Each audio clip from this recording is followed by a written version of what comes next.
2026嘅世界盃就開始咗啦。今日呢一條片呢，就同大家講下今屆世界盃有啲咩特別之處，同埋分享下 ViuTV 嘅賽程表有邊啲賽事可以睇呢。2026世界盃又同以往有啲咩分別呢？首先，今次係會由3個國家聯合舉辦，分別係美國、加拿大同埋墨西哥。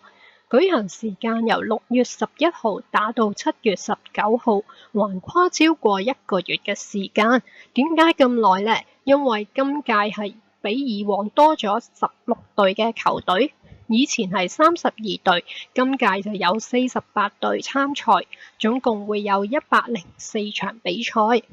舉辦會橫跨3大國，總共有16個城市進行比賽。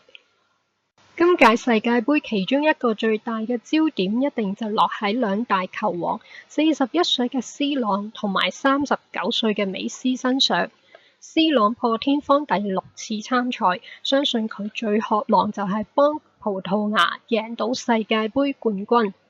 但另一邊廂，衛冕身份出戰嘅美斯亦都回歸，仲喺分組賽期間度過佢39歲嘅生日。不過好可惜嘅係，喺 ViuTV 賽程表入邊，佢提供嘅免費賽事都冇提供到阿根廷同埋葡萄牙嘅小組分組賽。今屆世界盃嘅小組賽賽程呢，會分成12個小組，由 A 組到 L 組。咁 ViuTV 免費播放嘅小組賽呢，會有16場。不過好可惜，佢揀嘅賽事都唔係啲乜嘢熱門嘅球隊，最好睇嘅應該只係得 I 組呢一場，6月17號，仲要係深宵3點鐘，法國對塞內加爾。想睇免費波嘅 ViuTV 觀眾呢，就應該會有啲失望啦。我哋睇返 ViuTV 提供嘅免費小組賽賽程表先，紅色線嗰啲呢，就係會播放嘅16場免費賽事。